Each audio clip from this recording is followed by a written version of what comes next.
Hi, we're here at Hardworking Mom Services. We are talking with Dewan Antonio Burks, who was convicted of a crime that he did not commit here 2012. Mr. Burks, we are going live Hello. here on Hardworking Mom is interviewing you about the crime. We have a letter from the parole Okay. board said that you need a good attorney to overturn your conviction. Now, do you want to tell them, the world, your story and what went on? Yeah. Can you Well, speak? it's not a story. I only can tell the truth of what happened that night. Okay, go ahead. Well, on the night of March 16, 2012, me and a couple of my friends was walking home to our house from the gas station, Yes. and I guess from my side of what I interpreted, I had departed from with their group and went to my home to change my clothes and go check on my little niece and nephew. Yes. So as I was in the house changing my clothes, using the restroom, relieving myself, me and my little sister, we heard several gunshots, so we came outside and we seen everybody running to the body, and everybody's telling me somebody got murdered. So me, Alexis Brown, and my little sister, we standing on the block, and the only thing we could recall was the police was driving everywhere and pulling up. So we just sat around, and then we had later learned that someone got murdered. So at the end of the night, me and my friends, we all was going back to my girlfriend's house, and they was going to where they was going to a close friend house to stay by, named Yolanda Adams. And as we all was going back, walking up Sanford, my girlfriend pulled up and picked me up and took me home with her. So she was asking who got murdered and what happened. I told her I don't know, and I didn't see nothing. The only thing I recall was did everybody say somebody got killed for a phone or something like that. I heard a guy scream for his phone back.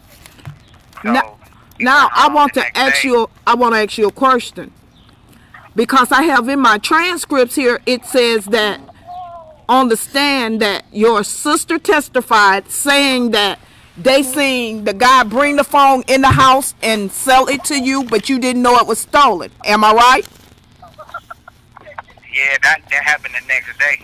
That happened the next The day. next day, Eric Washington, he came with the phone, and he was telling me that he had a phone for sale because I had an iPhone, and I had lost it at a party a couple of nights previous before this happened. And he told me he was selling the phone. I had purchased the phone from him for $50. He wanted $70. I told him I owe him like $25 or $30. I can't really remember the exact prices right now, but Okay. I know I gave him like $45, $50 around that price. He was like, I can owe him the rest. So I tried to get the phone turned on. They said they couldn't turn the phone on because they had a lock on the account. So I went back to try to get the money back from Eric. Eric told me he had spent all the money. So I was like, Devontae told me he was going to get some tattoos, and the guy, Teron Hartfield, he said he'd do some tattoos for the phone. So I ended up trading the phone off to him for tattoos for me and Eric. Mr. Burks, I have that testimony too, that statement here in your transcripts that the guy said he sold you the phone for the tattoo, and I got it in the statement where he didn't know where you got it from, and that he know you and three others had a conversation with him about doing the tattoo. I have that in too. But I want to also talk about this statement because at the trial, the 12 these. Can I 1,000 parts? Can I just quote this? Yes. The guy, Teron Hartfield, who I sold the phone to, he know me very well, and he also testified, and you will see in this transcript that he testified and said that he know me very well, and he know I wasn't selling stolen, nothing stolen. Yes, that's what I was finna say. He did in the transcripts I have. He did say that he know that you wouldn't have sold him nothing that was stolen or you had took anything. He know you worked for everything that you had. So and your family work also and have always taken good care of you. You also had a job. Your mother, your brothers and them, and worked and took care of. And you always had a job of your own. So there was no reason for you to rob or kill anyone. My thing is the parole board sent me a letter stating that they wanted to get it overturned They want it overturned. I have a copy of it here saying they want the statement overturned. Get you a good attorney to overturn it without giving you life. You should have got charged with receiving stolen goods. Mr. Burke, Yes, before. it would have been an appropriate charge. Yes, it would have been an appropriate charge. Now, what got me was that your so-called girlfriend was supposed to have been pregnant with your baby, that I talked to your family members, say she never was pregnant, and she lied on the stand. And in her statement here, She actually admitted to that. She told the police what they wanted to hear. Yes, I have a copy of that right here, and everything, saying that right here, saying that I just told them what they wanted to hear. I have that right here, and that was to make them leave her alone. Now, what I also tell young men, you have to be careful who you dating. And I can understand, Mr. Burks, that you did not know at the time. It's not necessarily who we dating. It's necessarily with the police coming to our communities and intimidate our black families and tell them and lie to them and tell them when they have nothing to do with these cases, and they lie to them and tell them what they can lose when they not in jeopardy of losing nothing. Yes. So in other words, they really told her she would lose her son. It's for them to manipulate them people to make statements against those people so they can railroad guys and get them incarcerated. Yes. She didn't witness me kill nobody. She didn't witness me by a phone. She didn't witness me with nothing. She didn't even witness me with a gun. The thing she testified to was picking me up and dropping me off into a phone conversation that was not true. Yes. And I was having a third party with somebody who could have possibly been a murderer. Yes. And my thing is, in all the transcripts that I have here. Not saying that I know that they is. Yes. But with the transcripts I have here, I am showing it on the show, and with the letter from the parole board, I'm asking everyone that knows an attorney to help this young man get a good attorney, because the parole board said they need to look back at this case. Oakland County really need to investigate this case thoroughly, because the detectives just took anybody because you bought the phone off the streets. Am I right or wrong, Mr. Burks? Yes, and not only that, the three guys that actually did testify against me and said that I was the one who did it, who made multiple statements. One went from saying a guy named Diesel did it to saying they didn't, from saying they didn't know to yes, I have your transcript. That I did it. Yeah, I have the transcripts that say. All right, and was releasing these guys after every statement so they can corroborate the story to get me incarcerated and to set me up so I can buy the cell phone and get incarcerated. Yeah, I agree. But Mr. Burks, so at the end of the day, it's all a defense mechanism for the detectives so they can get a case open and closed quick. Yes. Well, Mr. Burks, I appreciate what you're saying, but are y'all aware that the forensic evidence right here I have saying that the bullets that was in the young man, the bullets that was in the young man's body did not fit the that they found on the outside on the ground, didn't match the bullets didn't match the bullets that was in the boy's body at all. So, and I found out that you wasn't aware of that. Yeah, forensic evidence shows that the bullets that was in the boy's body did not match the shells that they found on the outside. And you wasn't aware of this? Yes. I have a transcript here with it right here in black and white. And Mr. Burks, why you didn't tell nobody that the canine dogs shook your hand and dismissed you from being involved in it? Why they do this to you? Yeah, during the night when it all happened, I was standing on the block and the K9s, I remember they told everyone to go in their house, and the K9s came around and they sniffed around our house, and the dog didn't get a hit on me or no one. So the dogs, they let everyone come back out, and I don't know what it was. And so they just took everybody else's word and took this here. And I found out that you didn't really live in Pontiac. You really lived in Detroit with your family, and your family was in the midst of moving, huh? Yes, ma'am.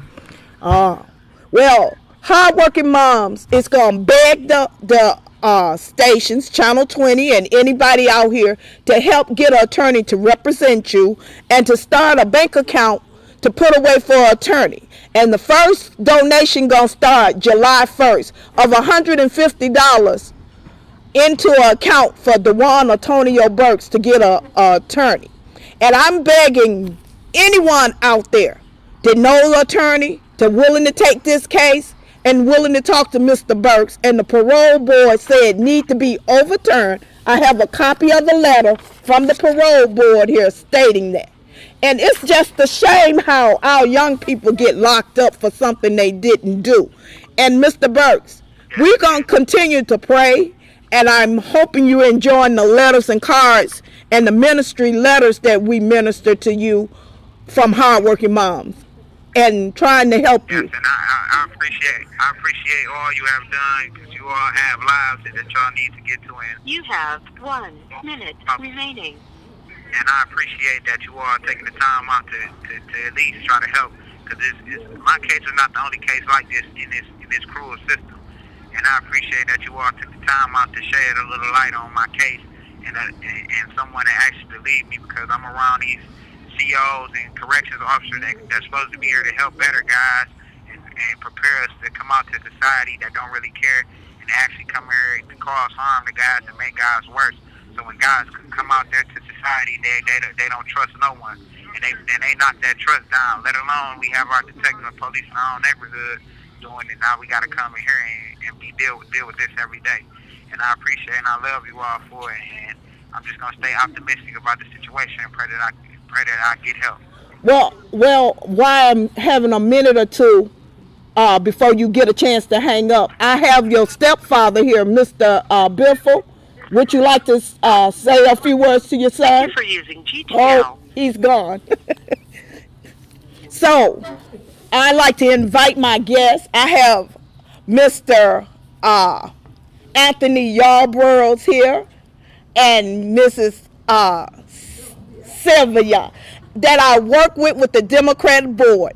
And we're going to go over a lot of this evidence and talk about things that they're doing with the help of them so we can get to the midst of this. Amen? We all need just a little more Jesus.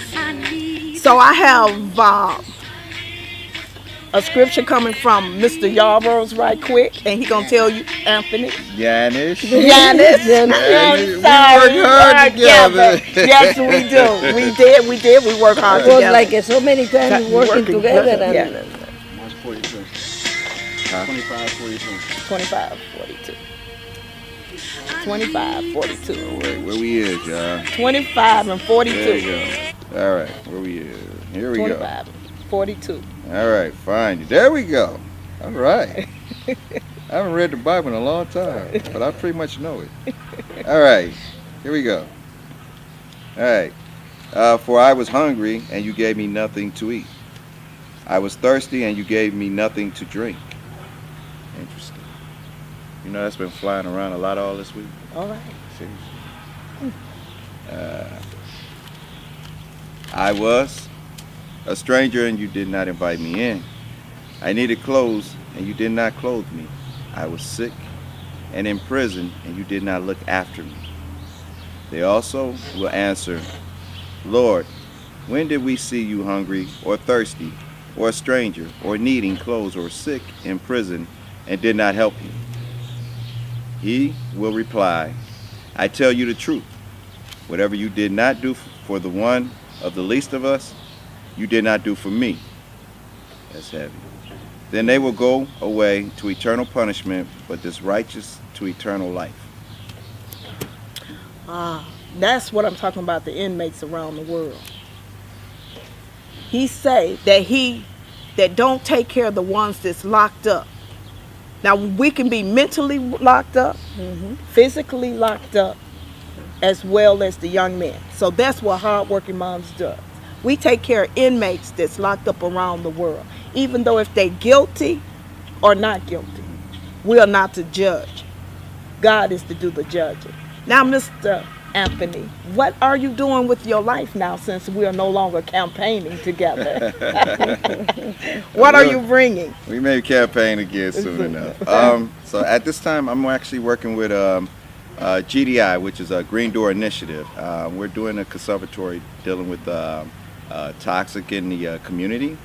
We're trying to educate people in the community on the different things out there to pay attention to, be mindful of in their community, dealing with anywhere from poison in the water to the very grass that's in your yard, so forth. And we're also teaching people how they can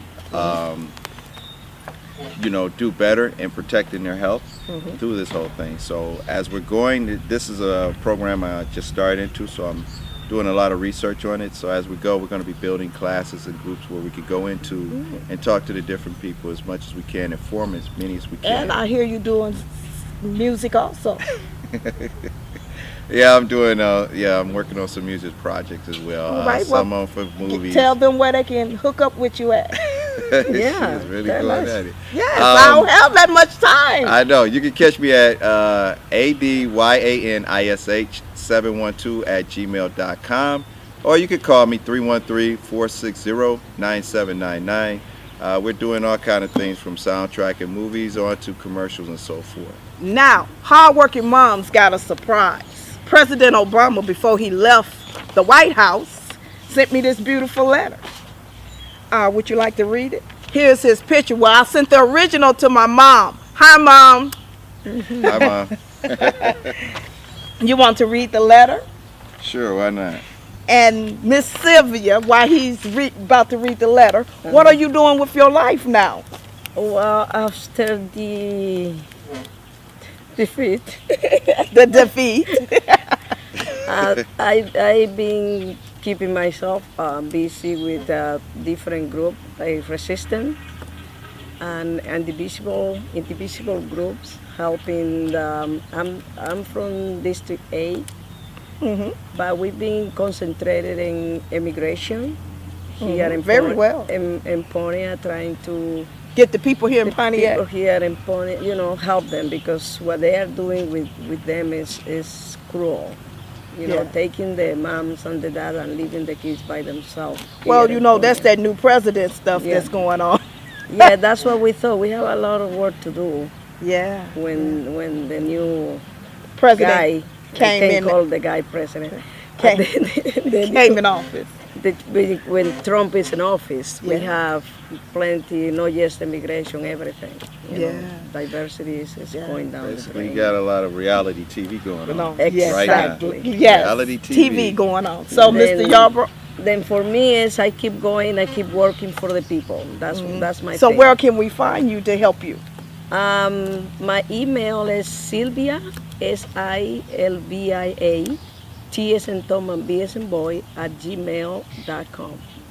All right. Mr. Anthony, you want to read the letter that the President Obama thanked me for taking care and writing to him about the inmates around the world? Sure, this is impressive. Great job on this, by the way. All right, see here. We try to do our best here at Hardworking Moms. You do more than the best. You do. You go over and beyond. You really do. All right. Let's see. January 11th, 2017. Miss Veronica Taylor, Pontiac, Michigan. Dear Veronica, thank you for writing. Today, our criminal justice system holds approximately 2.2 million Americans behind bars at a cost of taxpayers of $80 billion per year. That's a lot of money, ain't it? That's a lot of money. Yeah. You know how many people we could get off the street, feed, shelter? It's amazing. And some of them, and a lot of them is innocent, and you throwing that kind of money away. Exactly. And then you're lying on a lot of them, getting people to testify, as you heard Mr. Burke's situation, huh? Right. But you know what that is about. You got to at least have 90% capacity in prisons. Otherwise, the government gets penalized, about $1 million when they don't meet Well, that? That's listen, insane. let's don't take innocent people, because you're taking their Exactly. life. Let's get the real criminals, right? Exactly. Don't get me wrong. I got a lot of them locked up that done did wrong. I still feed and take care of them. Let's get the real ones, not There the you go. innocent ones. There you go. Agree. No, that's the same feeling with the immigrants. Yeah. They are profiling all of them like they are criminal. Right. I understand that it's wrong to be here illegal, but why don't, if these people have been here for so long, paying taxes, working very hard, why not help them? And to that's get a to good the question. right status, give them some working visa, give them something, because if they don't commit any crime, why they have to be treated like criminals? They're not. They did that. They are asked to come over here. They done did what they supposed to do. Then why not let them stay? You stay. I mean, President Trump, hardworking moms would like for you to give her a call at 248-309-0579. I sent you 19 letters. You ain't responded back. Ain't but one president did, President Obama. Holler at me. I'll talk with you. I'll come to the White House, sit down, and we can have a real powwow. You ain't got to run. But you got to be a part of the Russian team to get that attention. You don't know that the right place. Well, see, I'm a part of Jesus, so I automatically got a free in. But you know Put it what? right there. They say the devil don't dance with the angels, right? Well, let me tell you, Jesus got more to do.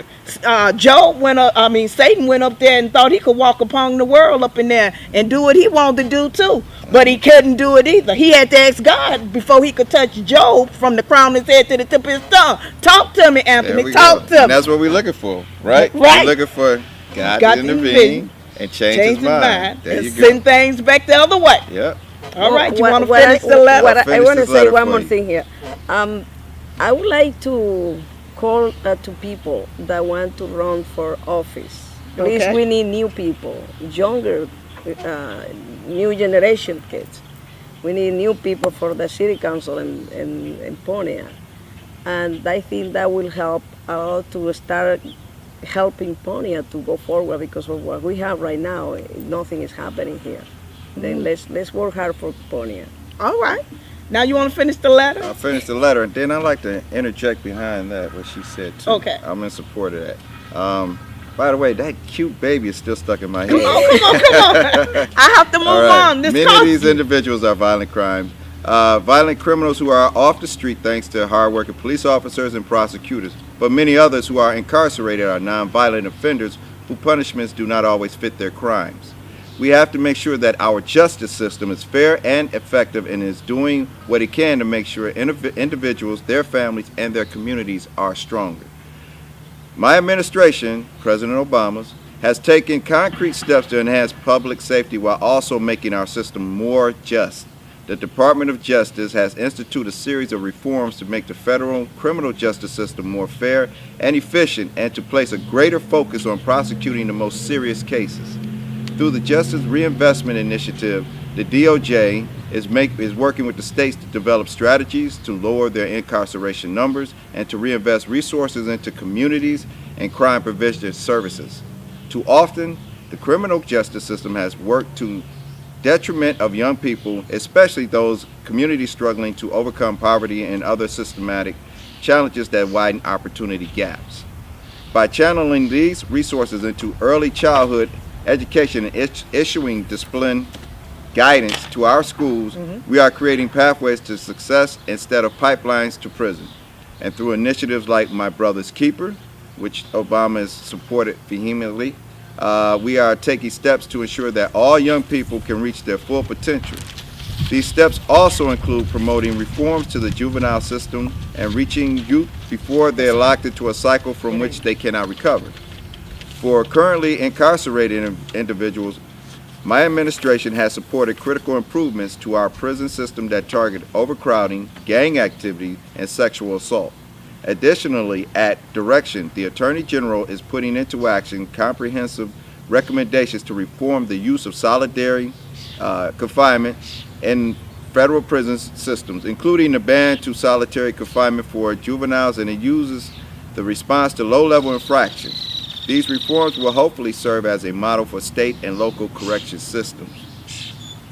We have also promoted rehabilitation programs proven to decrease the likelihood of a repeat offense, and we have expanded reintegration programs such as those supported by the Second Chance Act, the work that government agencies and nonprofit organizations to improve access to employment, education, housing, healthcare, and other critical services, and support for hundreds of thousands of office of Personal Management to ban the box or most federal jobs applicants who we are not disqualifying people simply because of mistakes they made in past.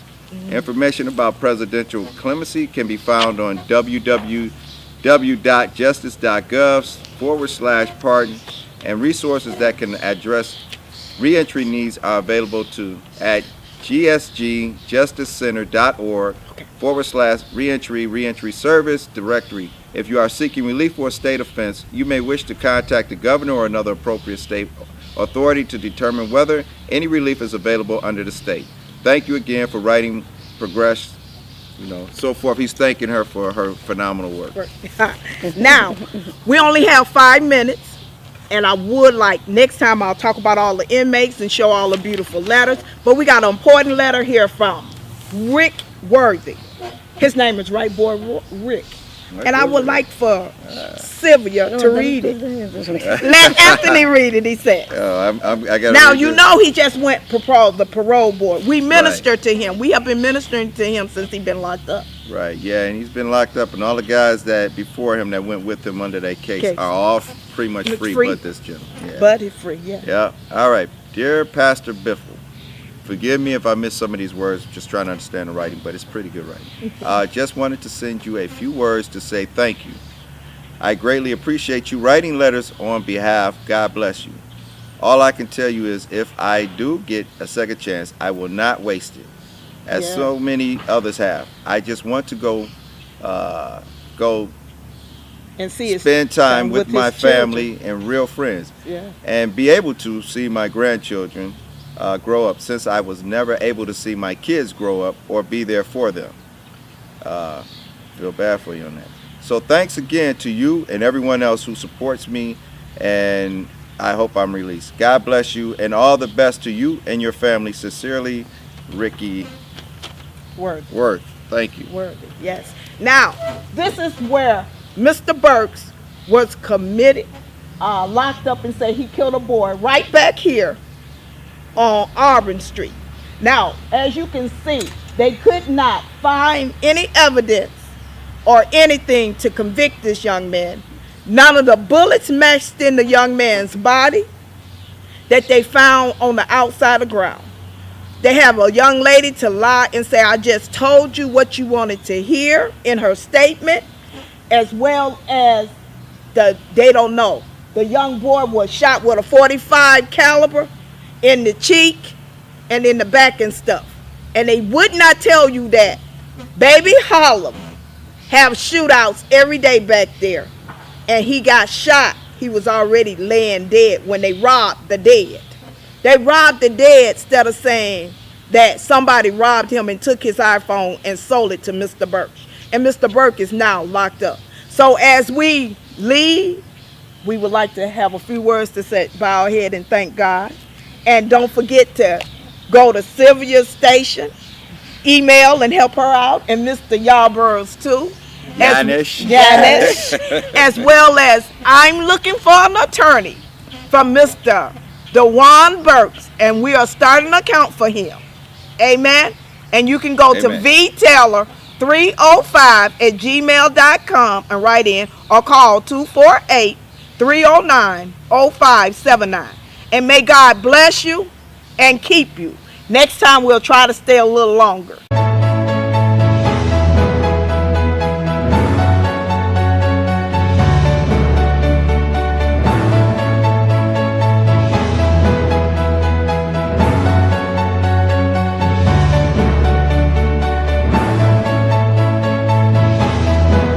My name is Mike Duggan, and I'm watching the Bell Global Network. Hey, keep it locked. It's your boy D. Hattie watching the Bell Global Network. You know how it is. Hi, I'm Charlie Langton, and you're watching the Bell Global Network. Hi, this is Martha Reeves, and you're watching Bell Global Network.